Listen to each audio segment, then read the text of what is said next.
Hey, this is Professor Perez again. Today we're going to work on an introduction to exponents. Of course, we can't get started without Charlie. He better be ready to go. Charlie, what are you doing over there? What are you on vacation or something? Take out a piece of paper and a pencil and get ready to go. We got to get started here. Today we're doing introduction to exponents. Okay. Let's start with a review right here. 5 times 2, Charlie. What does that mean? 5 plus 5. Very nice. 5 plus 5. Which is equal to what? 10. 10. Okay. Now watch this, Charlie. Here we have a 5 with a little 2 up there, right? Well, in this situation, the 5 is considered to be the base. And the 2 up there, Charlie, is what we call the exponent. That's what we're going to be talking about. What does that exponent mean? Well, first of all, how do we say this? You can say it as 5 raised to the second power, Charlie. But 5 raised to the second power can be said differently, because a number raised to the second power occurs quite often, and we have a shortcut name. We call that 5 squared. So you can say it either way. 5 raised to the second power, or simply 5 squared. Well, what we want to know now is, what does it mean? Okay, Charlie? Remember, 5 times 2 meant 5 plus 5. 5 raised to the second power means 5 times 5. You see the difference? This one's 5 plus 5. That's 5 times 5. And what is 5 times 5, Charlie? 25. 25. Very nice here. Okay, so here we go. We have 2 times 4, and over here we'll put 2 raised to the 4th power. Now, Charlie, what does 2 times 4 actually mean? 2 plus 2 plus 2 plus 2. 2 plus 2 plus 2 plus 2. Very nice. Which is what? 8. 8. Okay. Now, 2 raised to the 4th power, Charlie, what does that mean? 2 times 2 times 2 times 2. That's right. 2 times 2 times 2 times 2. Okay. Now, what does 2 times 2 times 2 times 2 equal, Charlie? 16? 16. Very nice. So 2 times 4 is 8. 2 raised to the 4th ends up being 16. Okay, let's do another one. 3 times 2, and over here we'll do 3 raised to the second power, or 3 squared. I'll call it 3 squared now. 3 times 2, what does it mean, Charlie?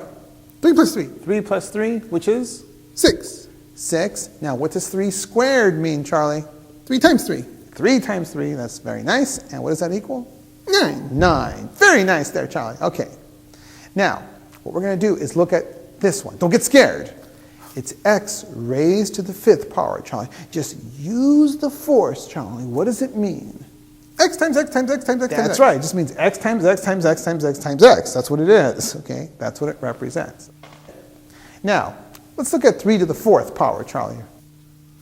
What does it mean? 3 times 3 times 3 times 3. 3 times 3 times 3 times 3. Now, how do we calculate 3 times 3 times 3 times 3? Well, some people just go 3 times 3 is 9, 3 times 3 is 27, and 27 times 3, well, then you get stuck. But we're going to bust out some kung fu. What? Remember, when numbers are being all multiplied together, you can group them or multiply in any order.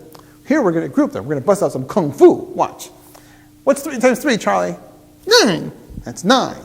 3 times 3 is? 9. 9. Now what's 9 times 9? 81. 81, and that's it. See, some people remember 9 times 9 is 81. That's right.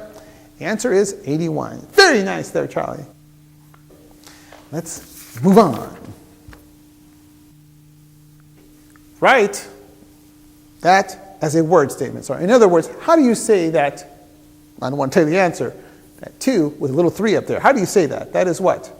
2. Okay. Raised to the 3rd? Raised to the 3rd power. Very nice there, Charlie. That's 2 raised to the 3rd power. But it has a shortcut name, right? How could you say it? 2 cubed? That's 2 cubed. Very nice there. Okay. Now let's go to this next one. There. Write that one as a word statement. Shall I go ahead and say 6 raised to the 7th.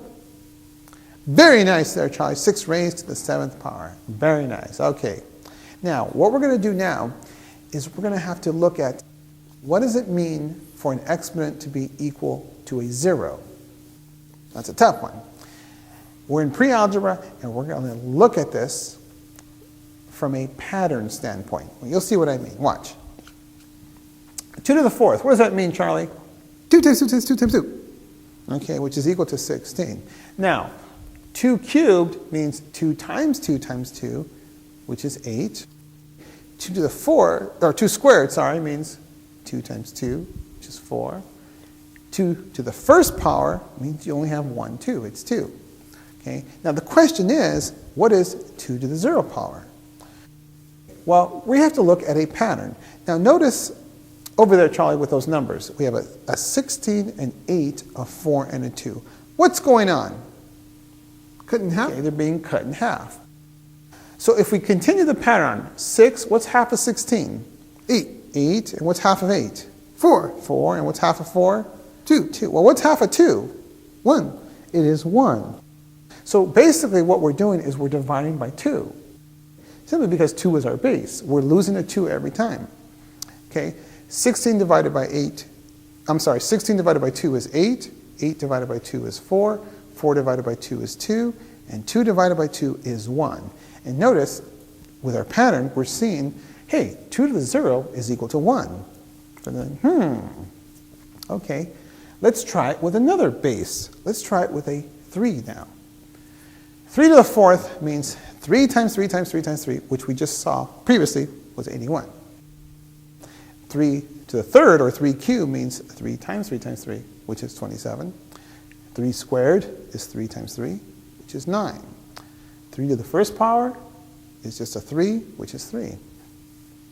Now again, what is 3 to the 0? Well, if we look at our pattern here, we have 81, 27, 9, and 3. Well, I'll help you out here. 81 divided by 3 is 27. 27 divided by 3 is 9. 9 divided by 3 is 3. And if we continue the pattern here, we have base 3's. 3 divided by 3 is 1. And so again, we see 3 to the 0 is 1. So here we've done it with 2 different bases. And again, looking at the pattern, we've got the result of 1 whenever we raise to the 0 power. So if we were to do it with a 4, I'll go very quickly through this one. We have 4 to the 4th, 4 cubed, 4 squared, 4 to the 1st, and again, what's 4 to the 0? Again, if we take a look at that pattern here, we are dividing by 4s, okay? Because every time we're losing a 4. And so 256 divided by 4 is 64, divided by 4 is 16, 16 divided by 4 is 4, and 4 divided by 4 is a 1.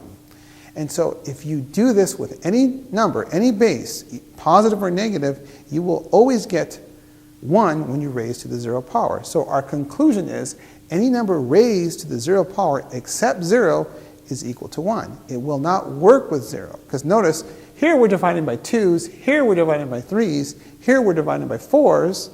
We cannot divide by 0. So 0 to the 0 is undefined. That's the special case there. So any number raised to the 0 power except 0 is equal to 1. So let's look at some other problems here. 2 squared times 2 cubed. 2 squared means 2 times 2, and 2 raised to the 3rd power means 2 times 2 times 2. So how do we write 5 2's being multiplied to each other, Charlie? 2 to the 5th. That's 2 to the 5th. Very nice. Okay. Now, what is 2 to the 5th, Charlie? 2 times 2 is 4, times 2 is 8, times 2 is 16, times 2 is 30. What'd you get, Charlie? 32. 32. Very nice. Let's throw in some variables. X squared times x cubed. What does x squared mean, Charlie? X times x. X times x. What's x cubed? X times x times x. X times x times x. Now, how do you write 5x's being multiplied to each other? X to the 5th. X raised to the 5th. That's it. And now, don't get confused with this. This is 2x plus 3x. If you have 2 apples and somebody gives you 3 more apples, how many apples do you have, Charlie? 5 apples. 5 apples, that's right. So if you have 2 x's and somebody gives you 3 more x's, how many x's do you have, Charlie? 5 x's. 5 x's, that's right. Because 2x means x plus x, 3x means x plus x, which is 5 x's. 5 x's being added together is 5 times x. Anyway, that's it for now. We'll see you again soon.